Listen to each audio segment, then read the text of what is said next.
नमस्कार, मी श्वेता. तुम्ही पाहताय न्यूज 18 लोकमत. बुलेटिन मध्ये तुमचं स्वागत. जिल्हा परिषद आणि पंचायत समितींच्या पोटनिवडणुकांचे निकाल आज लागणार आहेत. थोड्याच वेळात पोटनिवडणुकीचा निकाल आपल्या हाती येतील. एक एक कल यायला सुरुवात होईल.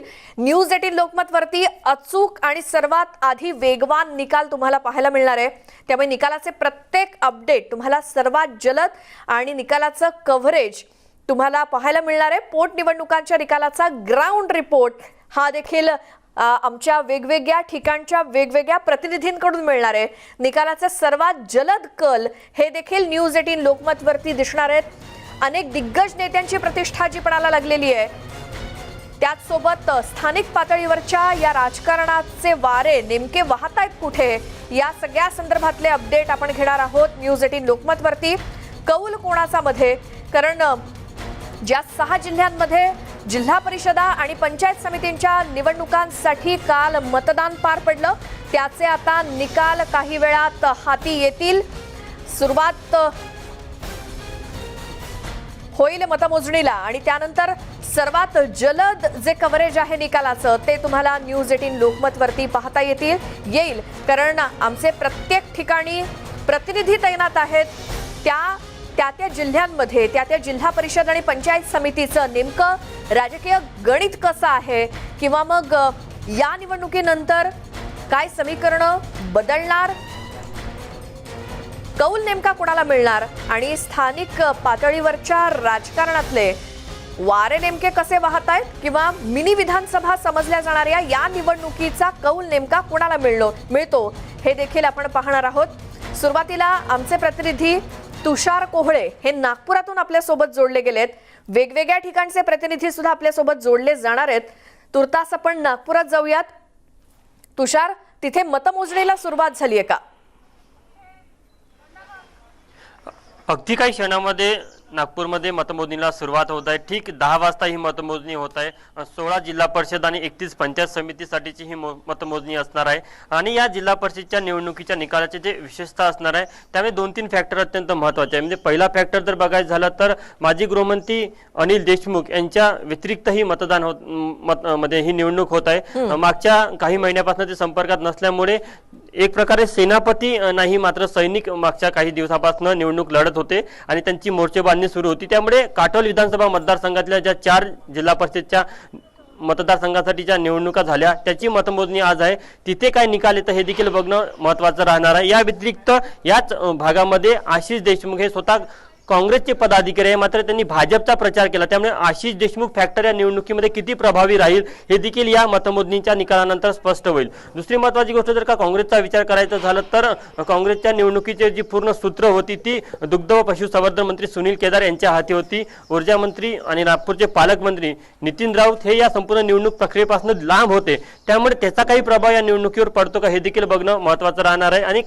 भाजपच्या वतीने जर काही विचार करायचा झाला तर भाजपच्या निवडणुकीची जे पूर्ण सूत्र होती भाजपचे सरचिटणीस चंद्रशेखर बावनकुळे यांच्याकडे होती. त्यामुळे त्यांची देखील प्रतिष्ठा पणाला लागलेली आहे. नागपूर जिल्ह्यामध्ये काही प्रतिष्ठित निवडणुका आहे. त्या निवडणुकीमध्ये जर विचार करायचा तर वडोदा जो सर्कल आहे तिथे माजी स्थायी समितीचे जे सदस्य होत्या अवंतिका लेकरवाडे यांची देखील प्रतिष्ठेची निवडणूक तिथे आहे. या व्यतिरिक्त भाजपचे विरोधी पक्षनेते अनिल निदारे हे गुमथडा मतदारसंघामधनं रिंगणामध्ये आहे. यासोबतच गोधनी रेल्वे सर्कलमधनं कुंदा राऊत यांना यावेळेस तिकीट देण्यात आलेली आहे. जो अपत्रा उमेदवार ठरला होता त्यांना न देता कुंदा राऊत त्यांना दिलेली होती काँग्रेसने तिकीट. कुंदा राऊत 2014 मध्ये हिंगणा विधानसभामध्ये काँग्रेसच्या उमेदवार होत्या विधानसभेसाठी. त्यामुळे त्यांच्यासाठी देखील ही अत्यंत प्रतिष्ठेची निवडणूक आहे. सोबतच केळवत जो मतदारसंघ आहे तिथे जिल्हा परिषदचे माजी उपाध्यक्ष मनोहर कुंभारे यांच्या पत्नी सुमित्रा कुंभारे या निवडणूक लढत आहे. ह्यासह वेगवेगळ्या मतदारसंघामध्ये अत्यंत प्रतिष्ठेची आणि चुरशीची ही सवी लढत होत आहे. 10 वाजतापासून या मतमोजणीला सुरुवात होणार आहे. कोणत्याही क्षणाला पहिले कल येईल किंवा काही क्षणामध्ये पूर्ण निकालच आपल्याला कळेल. पण एक गोष्ट निश्चित आहे की विरोधी पक्षनेते देवेंद्र फडणवीस असो, दुग्ध व पशुसंवर्धन मंत्री सुनील केदार असो, हे जे प्रतिष्ठित नेते आहे यांची प्रतिष्ठा निश्चितच या माध्यमातून पणाला लागली आहे. एक महत्त्वाचा विषय हा देखील आहे की आशिष जयस्वाल यांनी ज्या प्रकारे एक आक्रमकपणे काँग्रेसवर टीका केली त्यामुळे काँग्रेसच्या कार्यकर्त्यांमध्ये एक शिवसेनेच्या विरोधामध्ये स्पार्क पाहायला मिळत होता आणि शिवसेना या निवडणुकीमध्ये 10 ठिकाणी त्यांनी जी. जिल्हा परिषदचे उमेदवार रिंगणामध्ये उतरवलेले आहेत. त्यामुळे जी. त्या 10 जिल्हा परिषद सर्कलमध्ये शिवसेना काँग्रेस राष्ट्रवादीचं समीकरण बिघडवतं का बरं. हे देखील बघणं तितकंच महत्वाचं राहणार तुषार, आहे. अगदी काही वेळासाठी तुम्हाला थांबवते. आपण नागपुरावरती पुन्हा बोलूयात. मात्र त्याआधी धुळे जिल्ह्यातील जिल्हा परिषद निवडणुकीच्या मतमोजणीची प्रक्रिया ही अवघ्या काही वेळात सुरू होणार आहे. 10 वाजता मतमोजणी सुरू होईल. अवघ्या काही तासांच्या आत या निवडणुकीचे निकाल समोर येणार आहेत. याचाच थेट ग्राउंड रिपोर्ट घेतलाय आमचे प्रतिनिधी दीपक बोरसे यांनी.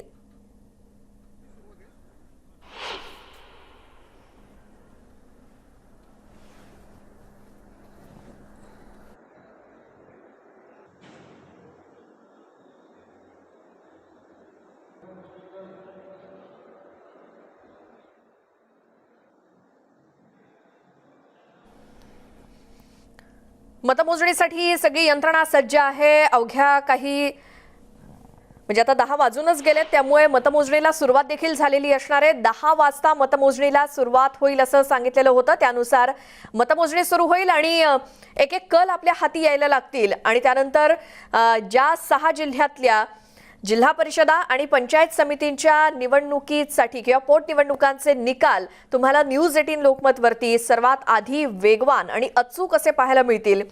त्यामुळे स्थानिक पातळीवरच्या राजकारणामध्ये किंवा मिनी विधानसभा अशी ओळख ज्या निवडणुकांची आहे त्याचे निकाल नेमके काय लागतात याकडे संपूर्ण राज्याचं लक्ष आहेच. पालघरमध्ये सुद्धा जिल्हा परिषद आणि पंचायत समितीसाठी पोटनिवडणूक पार पडलेली होती किंवा मतदान पार पडलेलं होतं. त्याचे निकाल सुद्धा काही वेळात आपल्या हाती येतीलच. विजय राऊत आमचे प्रतिनिधी संपूर्ण पालघर जिल्ह्याचा आढावा आपल्याला देतायत, माहिती देतायत. थेट जाऊयात त्यांच्याकडे. विजय, मतमोजणीला सुरुवात झालेली असेल, किती केंद्र आहेत, काय कशी व्यवस्था आहे? नक्कीच या ठिकाणी मतमोजणीला आत्ताच सुरुवात झालेली आहे. बोर्डीचं पहिलं बूथ जे आहे ते आता काही वेळातच आपल्याला कौल जो आहे तो हाती लागायला सुरुवात होतील. 15 गण आणि 14 या ठिकाणी एकूण म्हणजे जिल्हा परिषद 15 आहेत, पंचायत समिती 14 आहेत. 144 उमेदवार या ठिकाणी रिंगणात आहेत. माझ्यासोबत स्वतः राष्ट्रवादीचे उमेदवार आहेत करमुडा. काय सांगाल दादा की काय परिस्थिती आहे? भीती वाटते, धडक बसते? असं तर आजपर्यंत धडक वगैरे काही नाही. आम्ही या ठिकाणी जेवढे आमच्या राष्ट्रवादी पक्षाकडून जेवढे सीट आहेत त्या सीट आम्ही जोमाने आणि आमच्या केलेल्या कामाच्या बेसवरती पूर्ण निवडणुका पोटनिवडणुका लढवतोय आणि लोकांनी या भागात फिरत असल्यानंतर आमची कॉम्पिटिशन जे आमचे उमेदवार आहेत त्या ठिकाणी सगळ्या सीट लागतील असा माझा अंदाज आहे. नक्कीच या ठिकाणी बघितलं की अंदाज एक व्यक्त केला जातोय, परंतु महाविकास आघाडीची सत्ता जी आहे ती पालघर जिल्हा परिषदेमध्ये आपल्याला पाहायला मिळते. अध्यक्ष शिवसेनेचा, उपाध्यक्ष राष्ट्रवादीचा आहे. राष्ट्रवादी असेल, बीजेपी असेल, सगळ्याच पक्षाच्या उमेदवाराची प्रतिष्ठा जी आहे पणाला लागलेली आहे. काही वेळातच निकाल जे आहेत ते हाती येतील. आणखीन काही राष्ट्रवादीचे कार्यकर्ते दादा काय सांगाल, एकंदरीत काय चित्र आहे पालघरमधलं? पालघर हा राष्ट्रवादीचा बालेकिल्ला आहे आणि पुन्हा राष्ट्रवादीची सत्ता येईल यात काही शंका नाही. आणि डहाणूत ज्या राष्ट्रवादीच्या स्टँडिंग सीट आहेत ते सर्वच्या सर्व आम्ही बहुमताने जिंकू. कशामुळे तुम्हाला एवढा विश्वास वाटतो? केलेल्या विकास कामांच्या जीवावरती आम्ही निवडणुकीला सामोरं गेलेलो. नक्कीच या ठिकाणी बघितलं की काही वेळातच निकाल हाती लागतील, परंतु प्रत्येक उमेदवाराची प्रतिष्ठा जी आहे पणाला लागलेली आहे. कारण अनेक दिग्गज नेते, नाना पटोले असतील, केंद्रीय मंत्री जे आहेत पाटील, ते या ठिकाणी आले होते. अनेक दिग्गजांनी या ठिकाणी प्रचार केला होता. दादा भुसे देखील या ठिकाणी आले होते. कारण प्रत्येक पक्षाची, कारण भारतीय जनता पार्टी, राष्ट्रवादी काँग्रेस आणि शिवसेना हे आपल्याला काही ठिकाणी एकत्र येताना पाहायला मिळालं, परंतु बीजेपी वर्सेस राष्ट्रवादी असंच एकीकडं पूर्ण चित्र जे आहे हे पालघरमध्ये आपल्याला पाहायला मिळतंय. जी विजय, आणि ज्या काही प्रमुख लढती आहेत पालघरमधल्या, अनेक राजकीय जे महत्त्वाचे नेते आहेत त्यांची प्रतिष्ठा पडायला लागली एकूणच. आणि मिनी विधानसभा म्हणजे विधानसभेच्या निवडणुकीमध्ये आपल्याला काय चित्र बघायला मिळेल याची एक झलक म्हणजे जिल्हा परिषदा आणि पंचायत समितीच्या निवडणुका मानल्या जातात. त्यामुळे काय अंदाज आहेत तुमच्या सोबत जे कोणी उपस्थित आहेत त्यांना देखील विचारू शकता. नक्कीच आपण जर बघितलं तर वनई गट जो आहे तो त्या ठिकाणी शिवसेनेचे खासदार जे आहेत राजेंद्र गावित त्यांचा चिरंजीव जो आहे तो त्या ठिकाणी उभा राहिलेला आहे. त्याकडे संपूर्ण पालघर जिल्ह्याचं लक्ष लागलेलं आहे, कारण BJP वर्सेस शिवसेना असं एकंदरीत त्या ठिकाणी चित्र आपल्याला पाहायला मिळते. काशामध्ये देखील राष्ट्रवादी प्लस BJP असं एक चित्र आपल्याला पाहायला मिळते. त्यांनाच आपण विचारूया, आता काय सांगाल की कसा विश्वास वाटतो एकंदरीत, किंवा लोक तुम्हाला का निवडून देतील? कारण या कासा गटामध्ये मी आत्मविश्वासाने सांगू शकतो की गेल्या 5 वर्षात या ठिकाणचे आम्हीच त्या ठिकाणचे उमेदवार वगैरे सदस्य होतो आणि या भागातून पूर्ण आम्ही लॉकडाऊनच्या पिरियडमध्ये आणि इतर ज्या भागाबंधू रफिकभाईच्या माध्यमातून किंवा ज्या भागातून पूर्ण केलेलं कार्य, त्या कार्याच्या ह्याच्यावरती पूर्ण निवडणूक आम्ही जिंकतो, पोटनिवडणुका. आणि ही कासाची जी सीट आहे ती 100% राष्ट्रवादी पक्षाची स्टँडिंग सीट आहे, त्यामुळे ती आम्ही किती मताने विजयी होईल असं वाटतं? साधारण ती 1500च्या फरकाने आम्ही ती निश्चित निवडून आणू शकतो. त्याचबरोबर एक असुरविरा गण आहे, त्या ठिकाणी पण आम्ही त्या स्टँडिंग सीट होती आणि स्टँडिंग सीटमुळे ती पण आम्ही बऱ्यापैकी काढू आणि ती स्टँडिंग सीट आहे, त्यामुळे ती आमचा विजय तिथे निश्चितच आहे. नक्कीच आपण ह्या ठिकाणी बघितलं की बऱ्याच ठिकाणी जे आहेत विजयी झाले होते, कारण पोटनिवडणूक लागली होती. ही महत्त्वाची गोष्ट जर सांगायची झाली तर ह्या ठिकाणी मधल्या काळामध्ये प्रचार ज्यावेळेस सुरू होता त्यावेळेस मोठ्या प्रमाणात पाऊस पडला होता, मोठ्या प्रमाणात नुकसान झालं होतं. पालकमंत्री असतील किंवा इतर मंत्री जे आहेत ते प्रचारासाठी आले होते, परंतु शेतकऱ्यांचा वाली कोण, कारण बऱ्याच ठिकाणी शेतकऱ्यांचं नुकसान झालं, हातातोंडाशी आलेलं पीक जे आहे ते देखील गेलेलं आहे, परंतु प्रचारामध्ये सगळे हे नेते मंडळी आहेत ते अडकलेली पाहायला मिळाली होती. त्याच्यामुळं कुठतर मतदार राजा आता नेमका कोणाच्या पार्ट्यात किती मतं टाकतो हेच आपल्याला थोड्या वेळातच कळेल, कारण मतमोजणीला आता सुरुवात झालेली आहे. जी विजय, पुन्हा तुमच्याकडे येऊच पालघर मधली सगळी स्थिती जाणून घेण्यासाठी. तोपर्यंत आपण नागपुरात जाऊया, तिथे तुषार कोहळे आपले प्रतिनिधी आपल्या सोबत आहेत. तुषार, मतमोजणीला तर सुरुवात झालेली आहे बरोबर 10 वाजता. साधारण कल हाती यायला किती वेळ लागेल आणि संपूर्ण निकाल किती वाजेपर्यंत हाती येऊ शकतो? मतमोजणीला सुरुवात झालेली आहे. अवघ्या काही क्षणामध्ये साधारण 40 ते 45 मिनिटांमध्ये पुढच्या निकाल यायला शक्यता आहे. आम्ही सध्या काटोलची मतदारसंघामधले जे काही कार्यकर्ते हे निकाल बघायला इथे आलेले आहेत त्यांना विचारूया. हे सगळे भाजपचे कार्यकर्ते आहे, यांना विचारू की आशिष देशमुख यांनी जो त्यांच्यासाठी प्रचार केला त्याचा किती फायदा होईल. मला एक सांगा, आशिष देशमुख काँग्रेसमध्ये असताना देखील तुमच्या उमेदवाराचा प्रचार केला, तुम्हाला वाटतं त्याचा काही फायदा होईल? नाही होणार. नाही कसं चित्र राहील या विधानसभा क्षेत्रामध्ये? नाही सर, त्यांना पुरं माहिती नाही. कसं आहे, विधानसभा जरी आमची मागची भाजपची होती आणि आशिष देशमुखनी प्रचार केला होता, आता पण ते पण आमच्यासोबतच आहे. त्यांनी खास करून लक्ष घातलं आपल्या एनवा सर्कलमध्ये जिल्हा परिषदच्या, आणि आम्ही खास करून मेट 15 पंचायत समितीचे कार्यकर्ते म्हणून इथं आलेलो आहोत. मग त्यांच्याबद्दल लक्षात घ्या, त्यांच्याबद्दल बोलणं अयोग्य राहील, म्हणून मेट 15 पंचायत समितीमध्ये आमच्या भाजपचा कार्यकर्ता आता निवडून येणार आहे, शुभम मुदली रोकडे. त्या आधारावर येईल मला सांगा. आम्ही म्हणजे गेल्या मागच्या म्हणजे आता काही 1.5 वर्ष अगोदरचे इलेक्शन झालं होतं, तर आमचा उमेदवार फक्त 300 मतांनी काही पडला होता, आणि ह्या वेळेस आम्ही ते पूर्ण कसर भरून काढलेली आहे. मला काय वाटतं कसं चित्र राहील या काटोल नरखेड पट्ट्यामध्ये?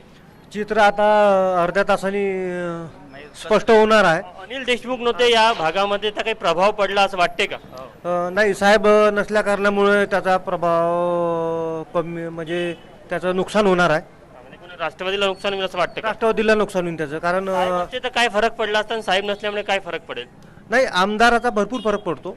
राजकारणामध्ये आमदार असणं आवश्यक आहे, आणि आमदार साहेब नसल्या कारणाने याचा आता आपण APMC मध्ये पाहिलं, APMC मध्ये बहुमत मिळालं, चरणसिंग ठाकूरने खेचून आणली.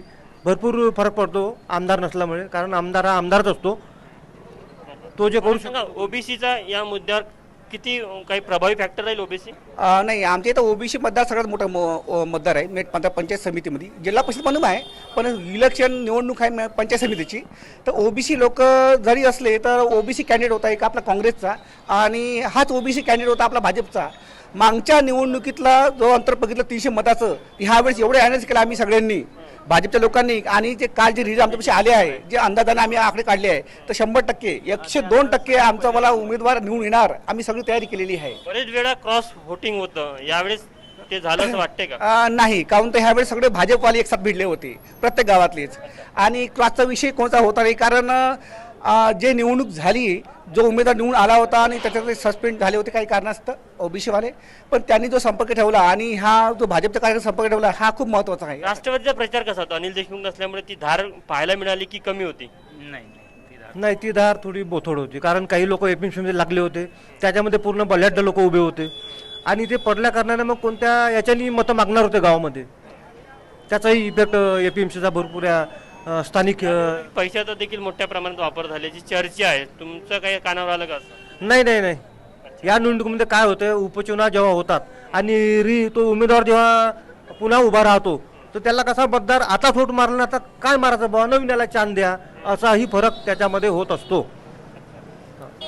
या विधानसभेमध्ये 4 जिल्हा परिषद आहे. काय चित्र राहील 4 जिल्हा परिषद मध्ये असं वाटतं तुम्हाला? माझ्या हिशोबानं कसं आहे, महाविकास आघाडीचं हे चित्र स्पष्ट आहे, लोकांच्या मनामध्ये आहे. पण माझ्या हिशोबानं आता विकासाची लहर पाहिजे आणि याने आता 2.5 वर्षाचा काळ भोगला आहे आणि याच्यामध्ये लहर तर मला तर भाजपची आणि बीजेपीची वाटून राहिली. काही ठिकाणी अपक्ष उमेदवार देखील, एक मिनिट, काही ठिकाणी अपक्ष उमेदवार आहे सावरगावचा, त्याबद्दल तुम्हाला काय वाटतं? नाही, अपक्ष उमेदवारबद्दल बोलणार नाही मी. लक्षात घ्या, आपण ते बोलणार 4 जिल्हा परिषद, तर सध्या फक्त 2 जिल्हा परिषद इलेक्शन लागले आपल्या इथे, एक येनवा आणि एक पारशिंगा. मार्केटमधल्या 2 अच्छा, सावरगावच्या नाही, 100% पुन्हा विधानसभेतच भाजपच्या सीटा निवडून येतील. हे भाजपचे कार्यकर्ते, त्यामुळे त्यांना पूर्ण विश्वास आहे की भाजपच्या सीटा निवडून येईल. राष्ट्रवादीचे कार्यकर्ते सांगत होते की अनिल देशमुख नसल्यामुळे त्यांच्या प्रचाराची धार थोडीशी बोथट झालेली होती, त्यामुळे जे सेनापती नसल्यामुळे जसं सैनिक सैरावेरा होतं तशा प्रकारची परिस्थिती काहीशी काटोलमध्ये राष्ट्रवादीची पाहायला मिळत होती. मात्र संपूर्ण जिल्ह्यामध्ये जर का बघितलं तर निश्चितच काँग्रेसची प्रतिष्ठा पणाला लागली आहे, कारण की आधीच जिल्हा परिषदेमध्ये काँग्रेसची सत्ता आहे, काँग्रेसला ती सत्ता टिकून ठेवायची आहे आणि भाजपला त्या सत्तेला सुरुंग लावायचं आहे. त्यामुळे कोणाची सत्ता टिकते आणि कोणाच्या सत्तेला सुरुंग लागतो हे आजच्या निकालामध्ये काही तासानंतर स्पष्ट होईल. बिलकुल तुषार, पुन्हा नागपुरात येऊच, मात्र धुळ्यामधून आपले प्रतिनिधी प्रशांत बाग सुद्धा आपल्यासोबत आता जोडले जात आहेत. त्याच्या आधी धुळे जिल्ह्यातील जिल्हा परिषद निवडणुकीच्या मतमोजणीची प्रक्रिया ही सुरू झालेली आहे आणि अवघ्या काही तासात या निवडणुकीचे निकालही समोर येणार आहेत. याचा थेट ग्राउंड रिपोर्ट आपण पाहणार आहोतच, मात्र तत्पूर्वी आपण थेट जाऊयात काँग्रेस नेते राहुल गांधी यांच्या पत्रकार परिषदेत. एक तो किसानों को जीप के नीचे कुचला जा रहा है, उनका मर्डर किया जा रहा है. बीजेपी के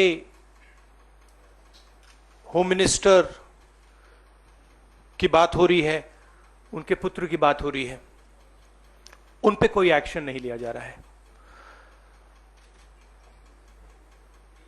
दूसरी तरफ पूरे देश के किसानों पर सिस्टमैटिकली एक के बाद एक आक्रमण हो रहा है. पहला आक्रमण लैंड एक्विजिशन बिल को रिवर्स करने का, दूसरा ये जो 3 नए कानून लाए हैं, और आज सिस्टमैटिकली जो किसानों का है उनसे छीना जा रहा है. और ये चोरी सबके सामने हो रही है. इसलिए देश के किसान दिल्ली के बाहर बैठे हैं. कल प्रधानमंत्री जी लखनऊ में थे, मगर प्रधानमंत्री जी लखीमपुर खीरी नहीं जा पाए.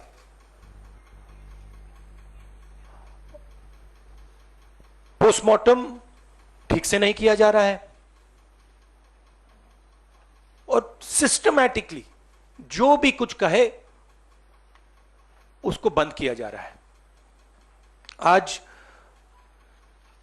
2 चीफ मिनिस्टर्स के साथ हम लखनऊ जाने की कोशिश करेंगे, लखीमपुर खेरी जाने की कोशिश करेंगे, उन परिवारों से मिलने की कोशिश करेंगे.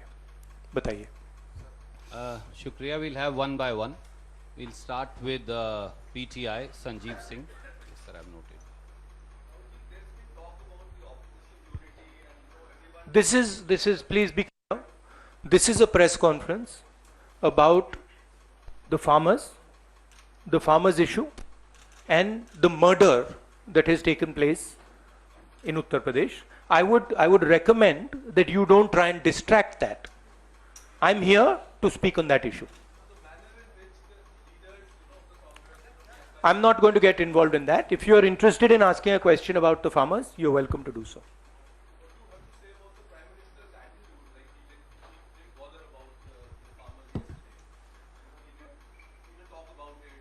it is a, as I said, it is a systematic attack on the farmers of this country.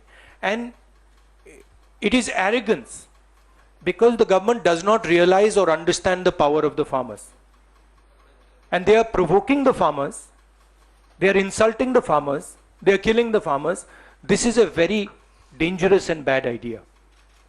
Siddharth from ANI. Yes.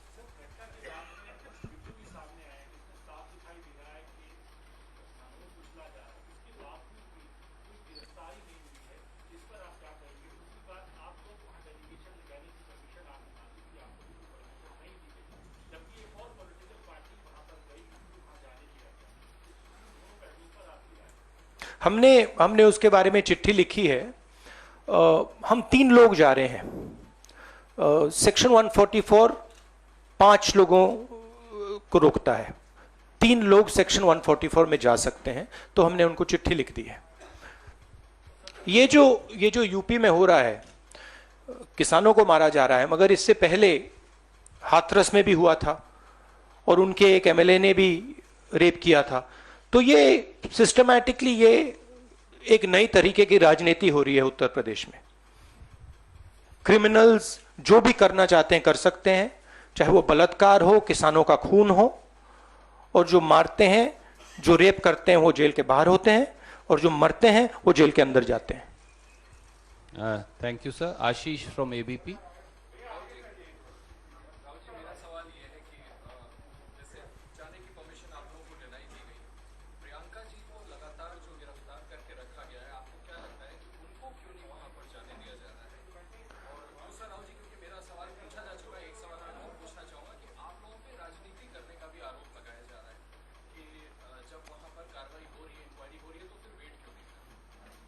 मतलब हम वहां जाके देखना चाहते हैं, समझना चाहते हैं, परिवार को सपोर्ट देना चाहते हैं। सिर्फ यहां हमें रोका जा रहा है, बाकी पार्टियों को जाने दे रहे हैं। हमने क्या गलती की है? और जहां तक प्रियंका की बात है, ठीक है, प्रियंका को बंद किया है, मगर ये मामला किसानों का है। Thank you sir. Neeraj from TV 18।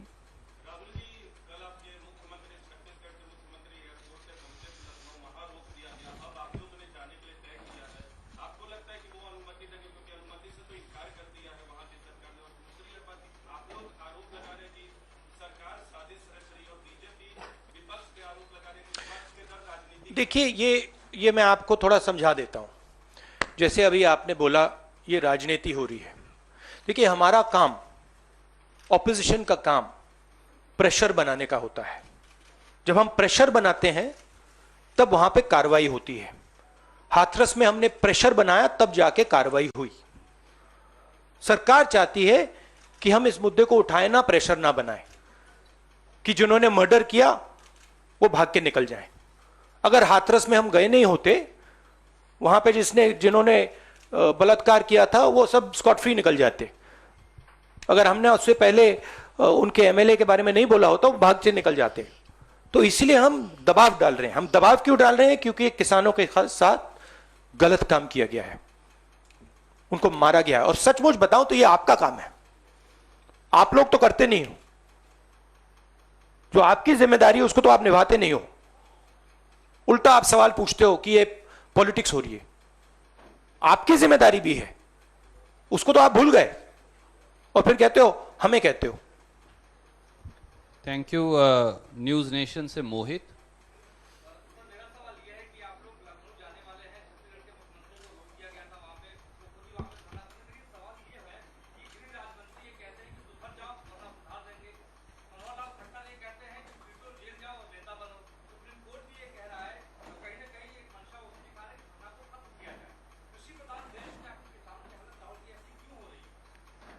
क्योंकि देश का जो ढांचा है, इंस्टीट्यूशनल जो स्ट्रक्चर है, उसको बीजेपी आरएसएस ने काबू कर लिया है।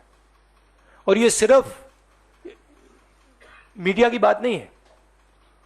आप जानते हो मीडिया को किस प्रकार से कंट्रोल किया जाता है। इसी प्रकार से हिंदुस्तान के सब इंस्टीट्यूशंस को कंट्रोल किया गया है। सिंपल सा आंसर है। Thank you, sir. NDTV. Dictatorship देखिए, यहां पे जो डेमोक्रेसी हुआ करती थी, आज हिंदुस्तान में डिक्टेटरशिप है। सीधी सी बात है। राजनेता उत्तर प्रदेश में नहीं जा सकते।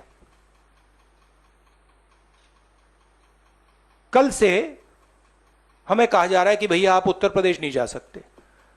छत्तीसगढ़ के चीफ मिनिस्टर जाते हैं, किसानों से मिलने जाते हैं, उनको कहा जाता है सेक्शन 144। ये कहते हैं मैं तो अकेला हूं, 144 कैसे लागू होगा? कोई जवाब नहीं। अब डिक्टेटरशिप किस बात की है? क्यों डिक्टेटरशिप? क्योंकि भयंकर चोरी हो रही है। जो स्मॉल मीडियम बिजनेसेस हैं, छोटे व्यापारी हैं, उनसे चोरी हो रही है। किसान हैं, उनसे चोरी हो रही है। और जो आम जनता है, उनके जेब में से चोरी हो रही है। पेट्रोल डीजल के दाम बढ़ते जाते हैं और जो हिंदुस्तान की आवाज है उसको कुचला जा रहा है। Sunil from.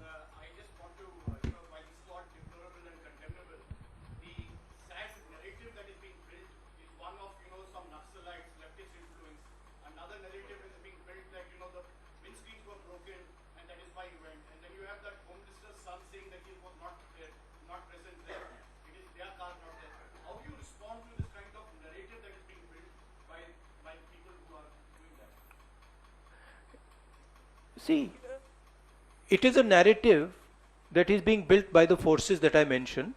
It is a narrative that is built using institutions, it is built using the police, it is built using all these different structures.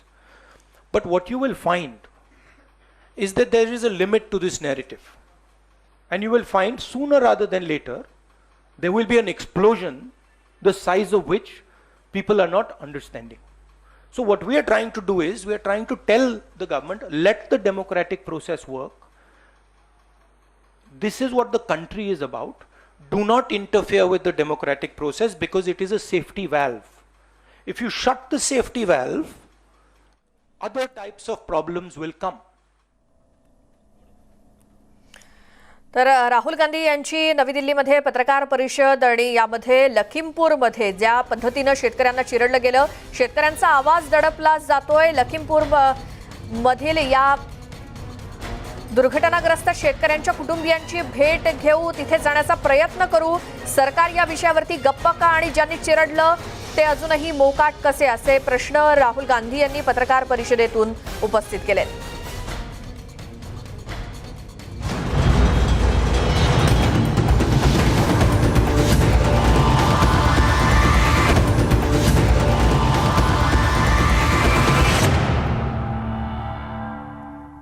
Break नंतर स्वागत। मुद्दा महाराष्ट्राचा मध्ये आणि सध्या आपण जिल्हा परिषद आणि पंचायत समितीच्या पोटनिवडणुकांचे निकाल पाहतोय। यामध्ये पहिला निकाल जो हाती येतोय, नंदुरबारमध्ये काँग्रेसनं खातं उघडलंय आणि म्हसावद गटातून काँग्रेसच्या हेमलता शितोळे विजयी झाले आहेत। धुळ्यामध्ये सुद्धा जिल्हा परिषदेच्या पोटनिवडणुकीत भाजपच्या धरती देवरे या आघाडीवर आहेत, तर अकोल्यातून गजानन वानखेडे विजयी झाल्याची बातमी येते। वाशिममध्ये जिल्हा परिषदेच्या भर जहांगीर गटातून राष्ट्रवादीचे अमित खडसे हे आघाडीवर आहेत। हे काही अपडेट आहेत या पोटनिवडणुकीच्या निकालाचे। म्हसावद गटातून हेमलता शितोळे या विजयी झाल्याची बातमी येते आपल्याकडे। अकोल्यातून गजानन वानखेडे हे विजयी झालेले आहेत। नंदुरबार मध्ये काँग्रेसनं खातं उघडलं आणि म्हसावद गटातून काँग्रेसच्या हेमलता शितोळे विजयी झाले आहेत। धुळ्यामध्ये भाजपच्या धरती देवरे आघाडीवर आहेत। वाशिम झेडपी एनसीपीचे अमित खडसे हे देखील आघाडीवर असल्याचं कळतंय। त्याचसोबत नंदुरबारमध्ये जे काही काँग्रेसनं आपलं खातं उघडलेलं आहे, तिथे काँग्रेसच्या हेमलता शितोळे ह्या म्हसावद गटातून विजयी झाले आहेत। आमचे प्रतिनिधी निलेश पवार हे नंदुरबारमधून आपल्या सोबत फोन लाईन वरती जोडले गेलेत। निलेश, नंदुरबारमधले काय अपडेट्स?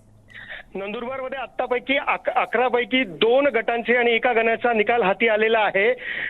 2 गटांमधून काँग्रेसने एका ठिकाणी विजयी केलेला आहे. मसाबाद मधून काँग्रेसच्या हेमलता शितोळे यांनी भाजपाचे उमेदवार शशिकांत पाटील यांच्यावरती 2300हून अधिक मतांनी विजय प्राप्त केलेला आहे.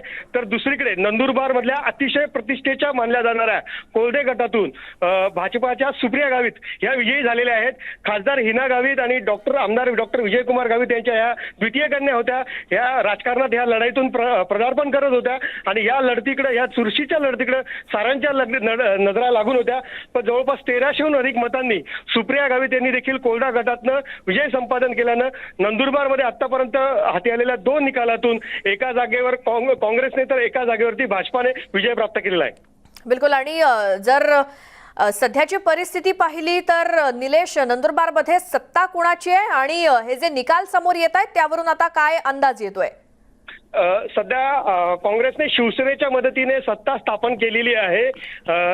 सत्तेवर टिकून राहण्यासाठी काँग्रेस शिवसेनेला फक्त 3 ठिकाणी उमेदवार निवडीची गरज आहे. त्यापैकी एक तरी उमेदवार आतापर्यंत निवडून आलेला आहे आणि आणखीन आता 9 जागांचे निकाल आल्यानंतरून नेमका काय कौल येतो हे स्पष्ट होणार आहे आणि त्यानंतर सत्तेचे समीकरण पुढे राहणार हे सर्व चित्र स्पष्ट होईल. बरं. आणि निलेश, नंदुरबारमध्ये पंचायत समितीच्या आणि जिल्हा परिषदेच्या एकूण किती जागा आहेत? पंचायत समितीच्या 14 आणि जिल्हा परिषदेच्या 11 जागांवरती निवडणुका होत आहे. त्यापैकी अक्कलकुवा पंचायत समितीतला कोराई गणाची निवडणूक जी आहे ती बिनविरोध झाली होती आणि शहादा आणि नंदुरबार या ठिकाणी खऱ्या अर्थानं चुरस होती, कारण की या ठिकाणचे चित्र हे पालटण्याची शक्यता असल्याने पंचायत समितीच्या गणाकडे बारकाईने लक्ष ठेवलं जात होतं. मात्र नंदुरबारमध्ये जो एका गणाचा निकाल आला होलकर फॅमिली, तिथे देखील भाजपाने बाजी मारल्यानं नंदुरबारमध्ये जी काही पंचायत समितीवरती भाजपाची सत्ता होती तिला काहीसा दिलासा या पहिल्या निकालानंतर म्हणावा लागेल. आणखीन काय निकाल येतात आणि त्याच्यानंतर चित्र काय पलटतं हे येणाऱ्या निकालानंतर स्पष्ट होईल. जी निलेश, सध्या धन्यवाद. तुम्ही नंदुरबार मधले जे अपडेट दिलेत त्याबद्दल. 11 पैकी एकूण 2 गट आणि 1 गण, त्यापैकी काँग्रेसनं आपलं खातं उघडलेलं आहे. म्हसावद मध्ये हेमलता शितोळे विजयी झाले आहेत. नंदुरबार मधला हा निकाल, इतरही ठिकाणचे निकाल आपण असेच वेगवान पाहत राहणार आहोत. मात्र एका छोट्याशा ब्रेक नंतर पाहत राहा मुद्दा महाराष्ट्राचा.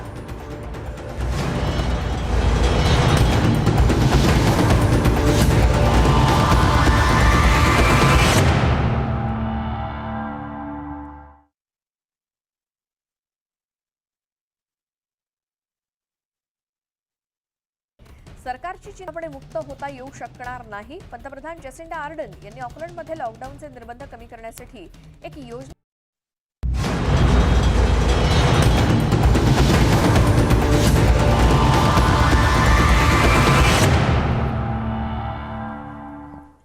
ब्रेकनंतर तुमचं स्वागत मुद्दा महाराष्ट्राचा मध्ये. आणि पंचायत समिती, जिल्हा परिषदांच्या पोटनिवडणुकांचे निकाल आता हळूहळू हाती यायला सुरुवात झाली आहे. पालघरमधनं जे अपडेट येत आहेत, भाजप तिथे आघाडीवर असल्याचं दिसतंय. बोर्डी जिल्हा परिषदेवरती भाजपनं आघाडी घेतली आहे आणि 3ऱ्या फेरीमध्ये पालघरच्या बोर्डीमध्ये भाजप आघाडीवर आहे. पालघरमध्ये काँग्रेस आघाडीवरती आहे. काँग्रेसचे अमित खडसे हे पालघरमध्ये आघाडीवर आहेत. अमित खडसे 1490 मतांनी आघाडीवर आहेत आणि पालघरमधील पालघर बोर्डी जिल्हा परिषद जागेवर 3ऱ्या फेरीमध्ये भाजप आघाडीवर आहे. म्हणजे बोर्डी जिल्हा परिषदेत भाजप आघाडीवर, तर पालघरच्या जिल्हा परिषदेमध्ये काँग्रेस आघाडीवर असल्याची माहिती मिळतेय.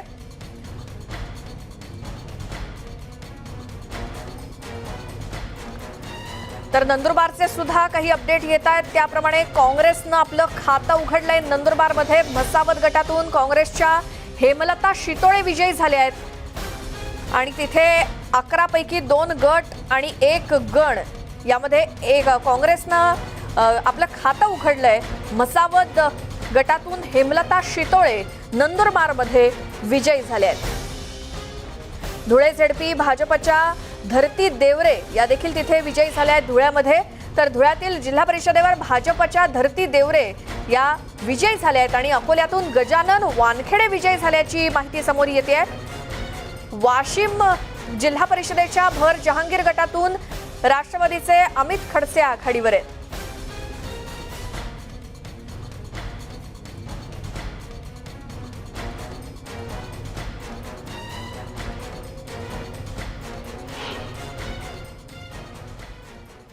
तर राज्यातल्या एकूण 6 जिल्ह्यातल्या जिल्हा परिषद आणि पंचायत समितींच्या निवडणुकांचे निकाल सर्वात आधी अचूक तुम्हाला न्यूज 18 लोकमतवरती पाहायला मिळतील.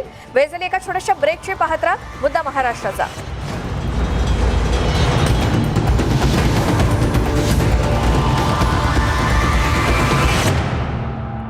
सुपरसोनिक मिसाईलची पहिल्यांदा देशाची धुरा पुन्हा एकदा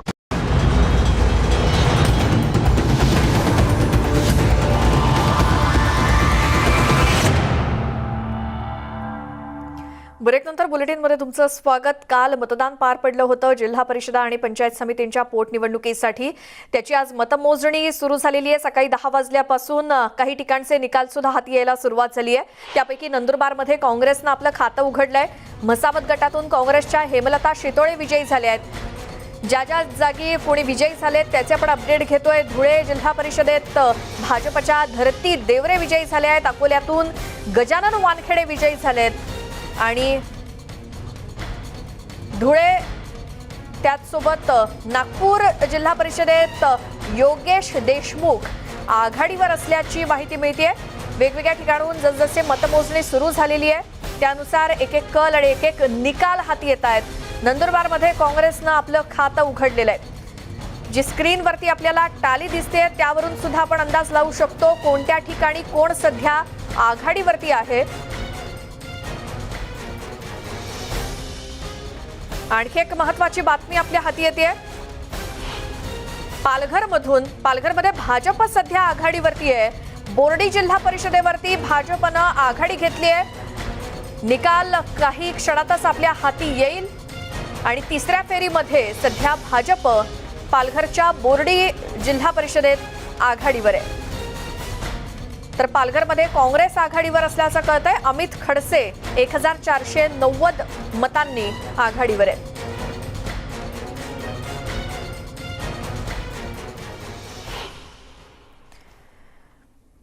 तर जिल्हा परिषद आणि पंचायत समितीच्या सगळ्या जागांचे निकाल सर्वात आधी तुम्हाला न्यूज 18 लोकमतवरती संपूर्ण दिवसभर पाहायला मिळणार आहे. त्यासाठी पाहत राहा न्यूज 18 लोकमत.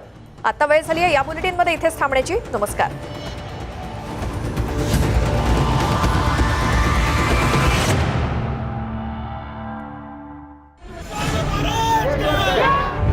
ओबीसींच्या राजकीय आरक्षणाचा फटका कुणाला?